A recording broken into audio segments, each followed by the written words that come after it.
Good morning, good afternoon, good evening, wherever you are, and welcome again to The Ways We Move, the podcast that highlights innovative mobility solutions and the people driving them. My name is Nicolas Zart. I am your host on this show, on this podcast. And today we continue with part two of our talks with Clint Harper. If you've seen part one, we talked about the importance of airports when it comes to advanced air mobility, but mostly their history. How did they get started in the US and all forms of mobility? And also, we've highlighted on a very important person in the advanced air mobility industry, and that's Clint Harper, of course, whom every time we have talks, every time we call each other, those conversations last an hour to an hour and a half. We don't just talk about that. And that's one of the most beautiful things about this incredible person in our society, in our industry. Clint Harper is truly a well-rounded person all around. So in part two now, we will continue a little bit more with the role of airports, and especially the regional airports that we'll have in the future with advanced air mobility, and also a little bit about urban planning. And of course, we'll end this podcast as we usually do on Clint, what gets you out of bed in the morning? We hope you've enjoyed this one. So flip that back around now and look at how we approach communities. We're constantly talking about it as a barrier. We're constantly talking about communities need to do this, need to do that, and to extract the benefits of advanced air mobility, to the point to where, we got groups that are creating, model policies, model ordinances and regulations to help streamline all that, but it's all falling flat. And the reason why it's falling flat is because we haven't been prepared to have those nuanced conversations. Typically, the response to that is, well, we don't want a quilt work of policy and ordinances. Well, and yeah, great. At a high level, yeah, we don't. But the reality of it is every community is different. And we always say, even in Exactly. aviation, they'll say, if you've seen one airport, then you've seen one airport. And so if we Yeah, demand that exactly. kind of recognition for, how nuanced airports are, why don't we give that same kind of appreciation to the communities that the airports are serving?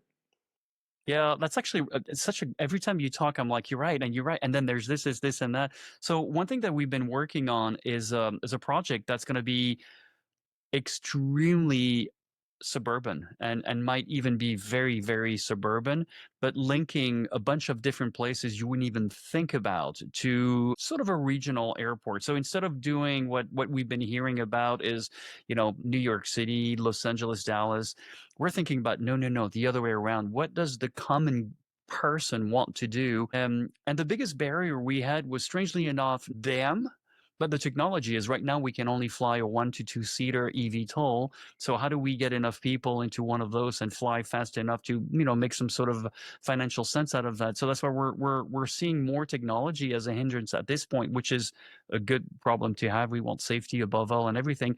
But yeah, we flipped it around. Also, roughly about 2 years ago, I started saying, stop about asking for public acceptance. I'm not begging for acceptance. I am not going at it like this. Not at all. It's freaking desirable. And the reason why is, I remember Steve Jobs, and the story goes something to the effect that he went out in the Amazon and this kid saw an iPad and of course had no knowledge of technology, pressed on the button and made it work. And he went, haha, that kind of stuff. So it's got to be cool enough. It's got to be desirable enough for people to want it. And honestly, if you show them that, hey, we have a means of mobility that happens to go in the air, quieter, almost no emission, in some case, no emission, and will be affordable at one point or another, just like any disruptive technology, it takes its time, but it will be more efficient than driving a car today. How does that sound to you?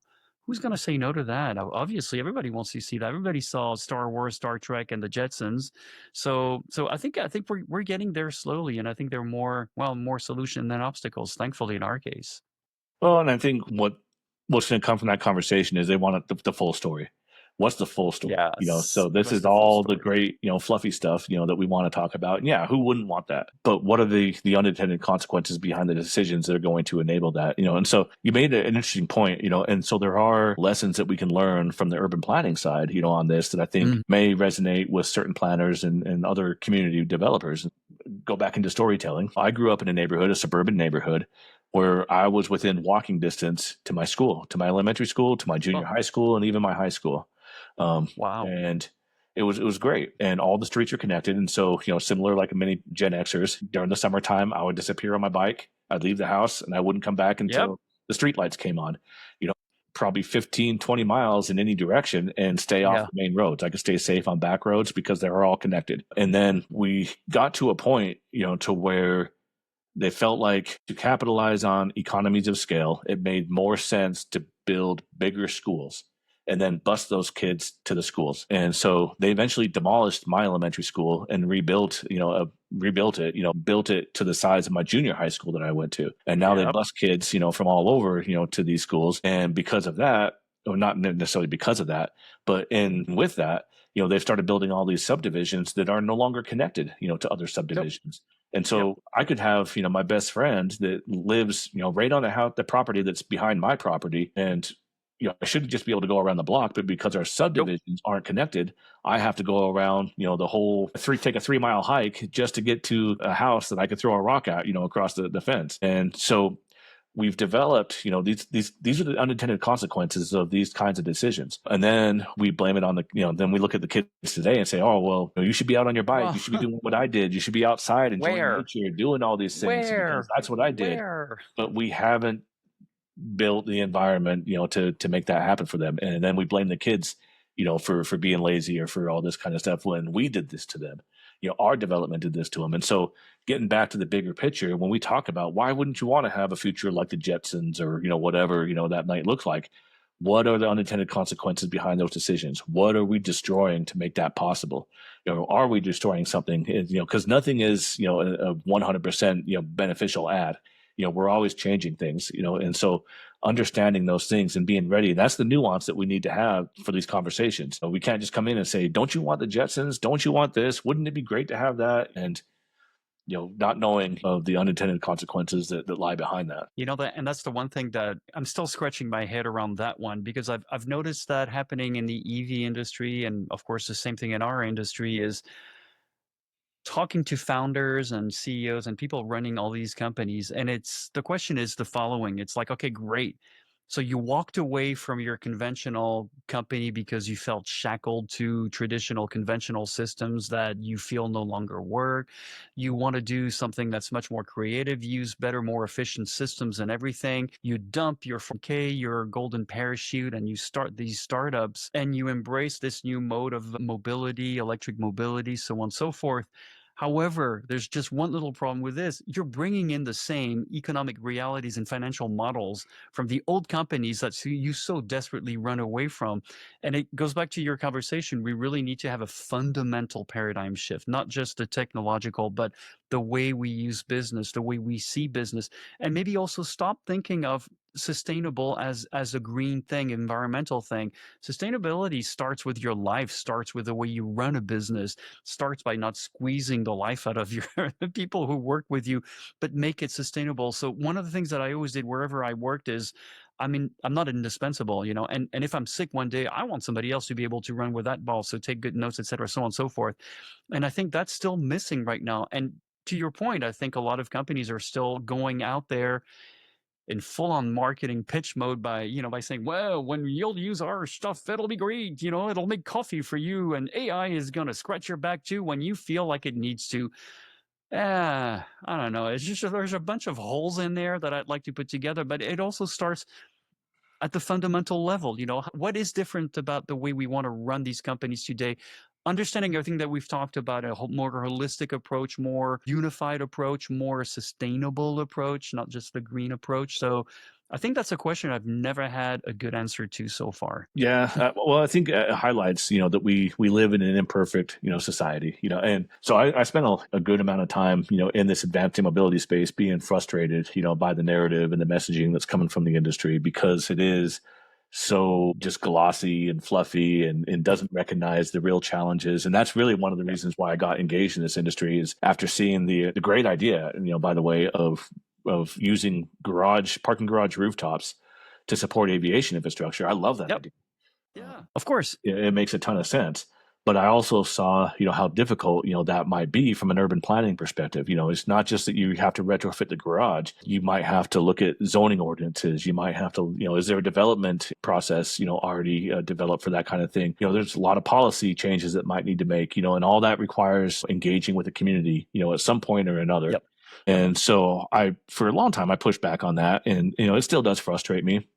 But I've also come to recognize that we wouldn't be here right now if we didn't have, Yes. such extreme messaging and marketing. There is a place for that. It does create unintended consequences. Yep. It does create challenges, for folks, Yep. to overcome. It does create some unexpected or unrealistic expectations, at times. Yes. But that's the way our imperfect world works. We have to have that to get things going, and so Yes. now my thinking has evolved since then to just recognizing that, hey, there's, if it was my way and we talked extremely pragmatically and we were realistic about Yay. everything, we probably wouldn't Woohoo. be here right now. We wouldn't No, miss in the no, no. conversation. Which it goes back to my original point of view. They should vote for you and me for being presidents, and Good that's it. Lord, Just don't no. think about it. Good. Don't think about the rest. We'll take care of it. You'll have your Fridays off. Don't worry. No, but you're Oh, right. I, thank I you. think that's no, hell no. No, but you're right. I think, and we've come to expect that when you look at every disruptive technologies that have been out for the last 30, 40, 50 years, it's followed the same patterns.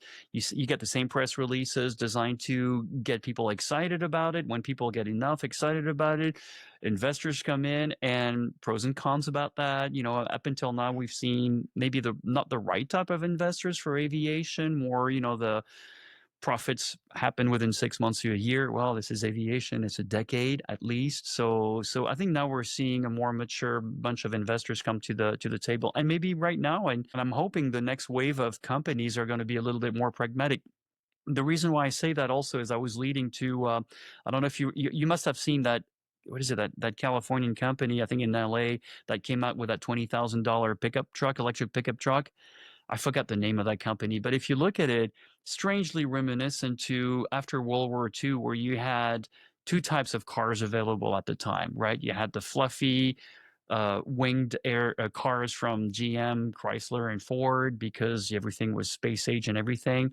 And you had a lot of other people who just wanted those fun little small little European cars. So you did have a no frills, knuckle bone dragging your butt on the floor kind of cars like that. And these guys are going right back to that right now. So they're offering a pickup truck, a two-seater, no stereo. It only comes in gray. It's got about 150 mile of range, and I thought, wow, this is exactly it. This could be the beginning of a whole new way of looking at running a company, because these guys are boots on the ground, pragmatic, no fluff, and whatever they tease was spot on. They didn't engage into fanciful marketing tactics. So I'm thinking we might start to see that also in our space, but that's a different beast. We also need a lot more money than the EV industry needs. Yeah, and like I said, it is what it is. It And I is. hate to hate It is what it I is. hate to hate that saying, but it's so No, but it vague, is. for so many different things, and this is we can't go back and change, decisions in the past. No. We can't look forward and predict, the future, with any kind of 100% accuracy. Oh, You know, yes, we can. Hold on a second. Ta-da-da! I've got the crystal ball. We can see in the future there. So before we get into the future, I think we're also getting towards the end of our podcast. Now we get into the why in the world are you doing this? You could be working somewhere, making your money, taking out obscene amount of money on mortgage for your house, your car, your everything. Why are you doing this? Are you crazy or something? What drives you? yeah, I'm probably a little crazy. So yeah, where to start and how much detail to add. Where that one? Ever wake up at 3 o'clock in the morning and have thoughts? Yes. So everything in my life, has led to this point right now, right? And that's true for everybody, but I'm using that perspective, right now. And so when I go back to me growing up, I was told, beyond fourth grade was a turning point for me. Fourth grade is when I stopped having fun in school. Fourth grade, Mm. was, the turn for a lot of things.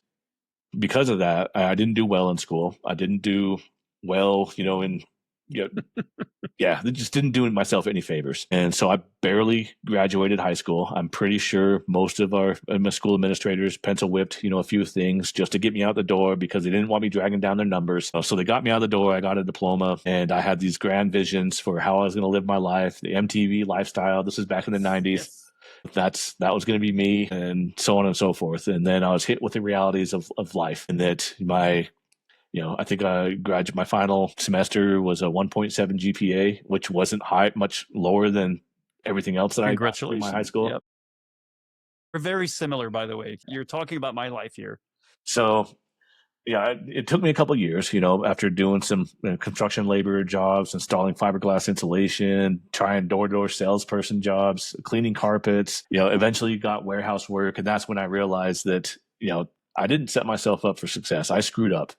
I Yeah. needed a Yeah. do-over. Yeah. And Yeah. so that do-over involved joining the military, joining the Air Force. And it was by luck, that I got into aviation, because initially I wanted to be a firefighter, and I wanted to be a firefighter locally. So I joined the reserves, with intentions on being a firefighter. That was the job that they assigned me. I was going to, go to basic training, then go to tech school, and then come join the reserve unit back here in Utah to be a firefighter.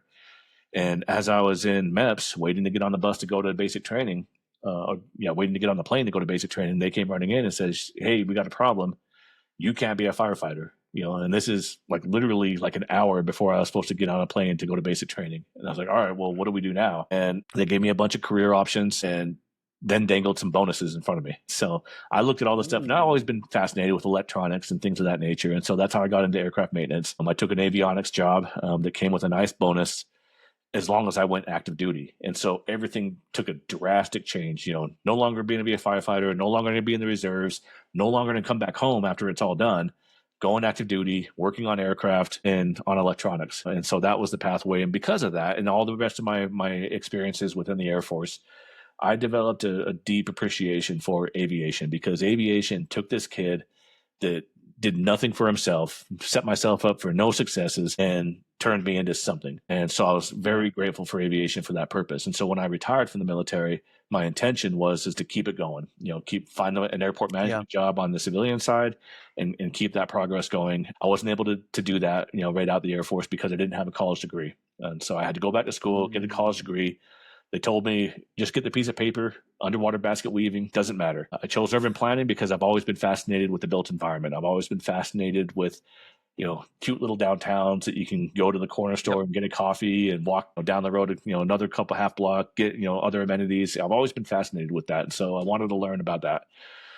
What I didn't expect to learn is all you get a much better, I guess, a much deeper treatise on a lot of the social problems that we have, where they come from, and to include, planning decisions that enabled that, some of those issues.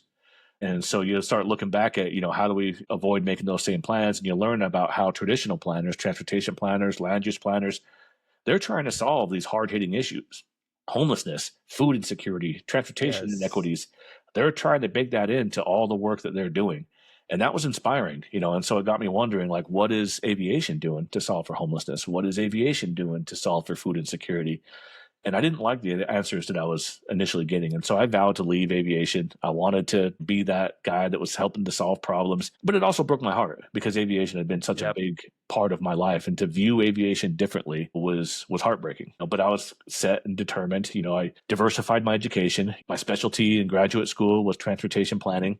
I layered on a graduate certificate in urban design because I wanted to tap into that creative aspect of myself. And I wanted to bring people together. And the person that I looked up to that brought people together and the way that I resonated with was Anthony Bourdain. And so he was a big part of, this whole formation period. And so I even went to culinary school. And so I was like, I'm going to combine this transportation, urban design, and culinary into some kind of Frankenstein career that was going to help me, serve my purpose in life. And yeah, I just didn't know what it was going to look like. And then I got the call back to aviation, actually, from a mentor in college.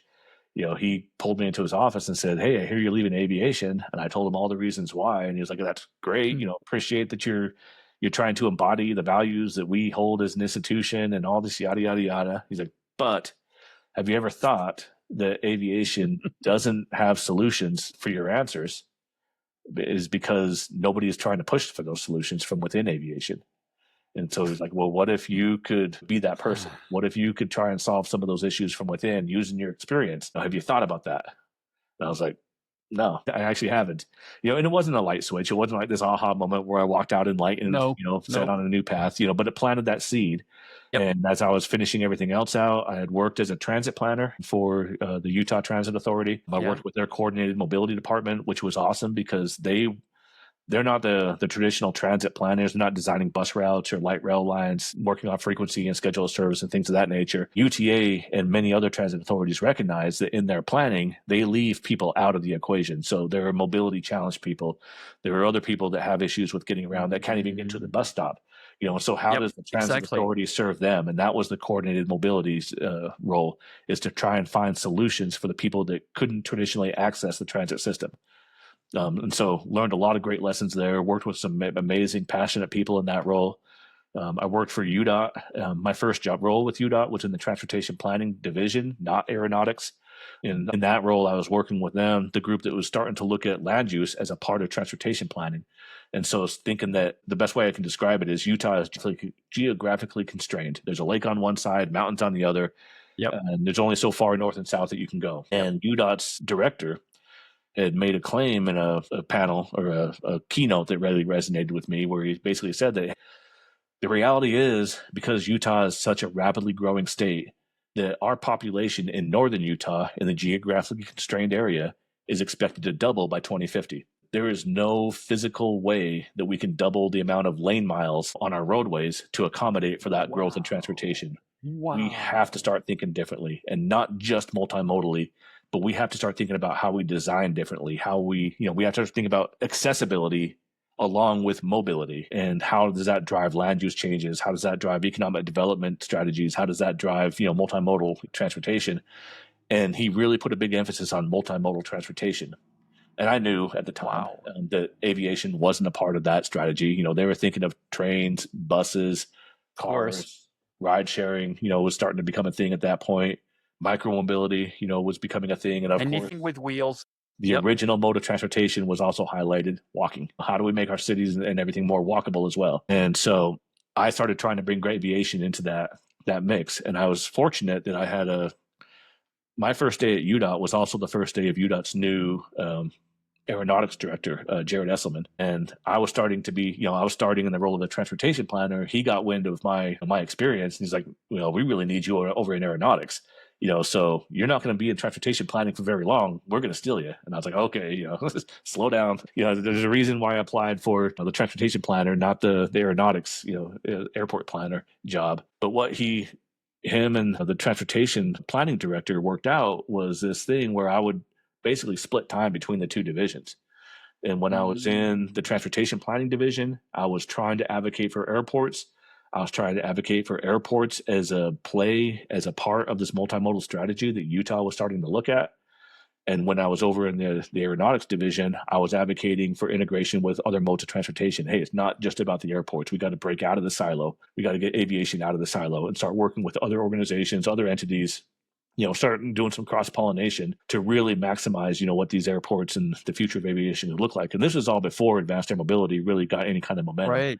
So we were Absolutely. just looking at small airport, aviation integration, and aviation as infrastructure that could be a part of this multimodal system. And that, kind of created the pathways, to where when advanced air mobility emerged, it was very easy and intuitive just to bring that into the Absolutely. conversations that we were already having, because we had primed that already with all the other modes of transportation, with the transportation planners, and with the aviation folks within aeronautics. And so, that fusion, has been there since 2017. And so they've been building on that, Yeah. over and over, in Utah. And that's also that experience and that, I guess, outlook, is what led to my opportunity to also serve the city of Los Angeles as their advanced air mobility fellow, because they were looking at this and they had heard all the talk from the industry without consultation to the city saying, we're going to launch in Los Angeles and we're going to solve Oh, congestion. yeah. We're going to do this. Yep. And the city, at that point, had already dealt with ride sharing in 2012. They dealt with scooters in 2017. Yep. They Yep. knew that transportation technology disruptors were going to continue to come along.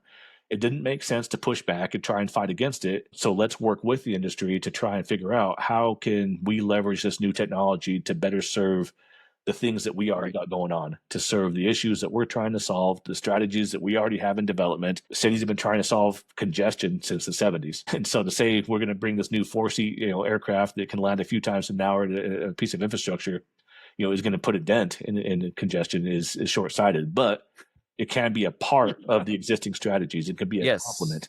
And so that was my role with the city of Los Angeles, is trying to help the city figure out how advanced air mobility could complement the existing solutions, how it can complement the other things that they're trying to solve. And that's, between Utah and Los Angeles, that's formed, my outlook and how I do things and how I Yep. got here today and why I'm doing the things that I'm doing today, is to continue that momentum and continue talking about those things and adding on things that I'm learning from other states.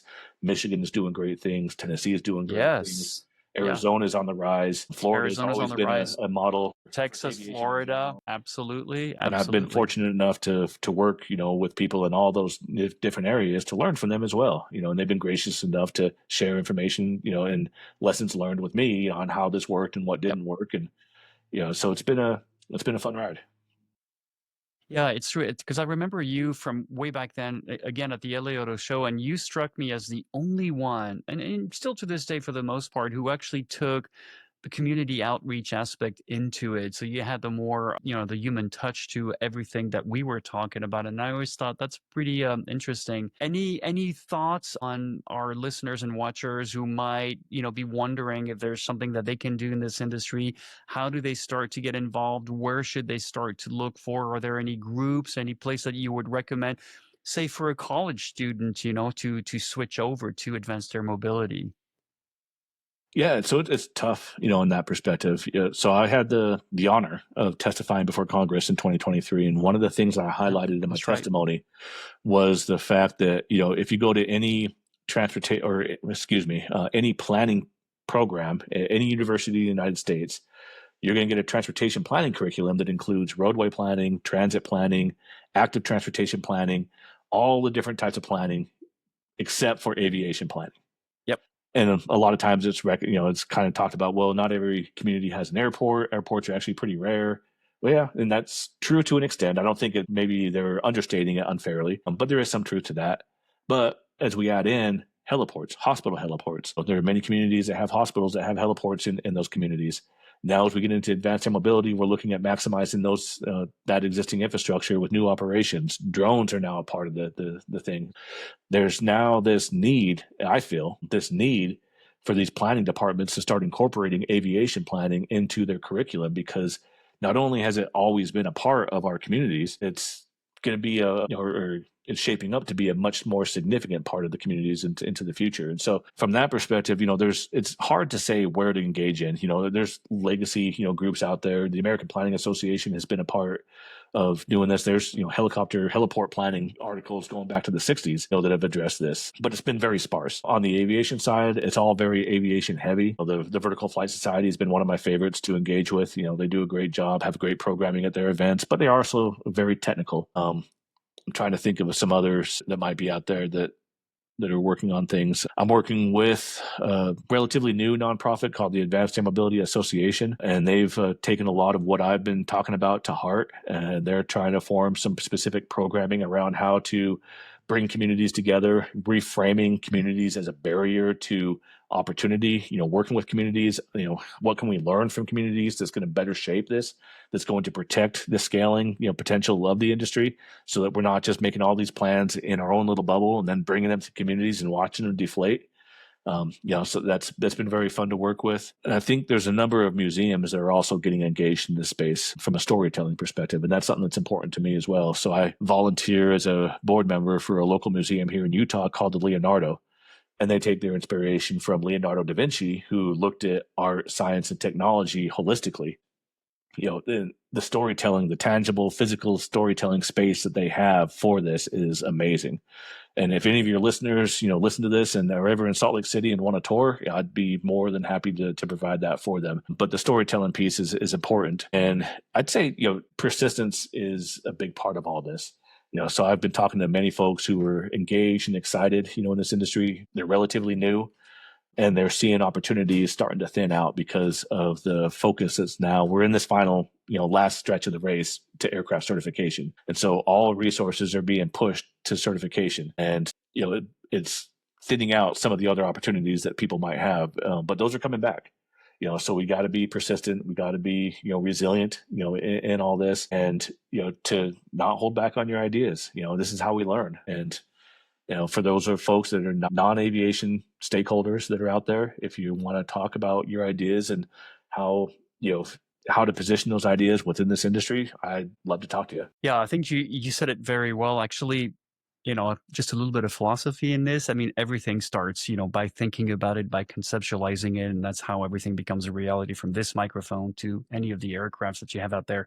It was once a thought, right? So excellent. Well, thanks, Clint, for telling us all of this. Again, this is a standing invitation. You can come back whenever you want. We can always, I'm sure we can always find a lot of more things that we can talk about. And then to our listeners and watchers out there, what have you learned, if anything? Has this changed your mind? Do you have any more thoughts on what needs to happen, what should happen, and how do you see advanced air mobility in general? Is it an integrative part of mobility in general? How do you see your future evolving? Those are all the questions that we're always very happy to hear about. In the meantime, we hope you have a wonderful week and stay tuned for another episode. Most likely, I think it's going to be part 1 and 2 of our conversation because we definitely went well over our allotted time. So thank you again for watching, and then we'll get back to you soon again. All right. Sounds good. Thanks.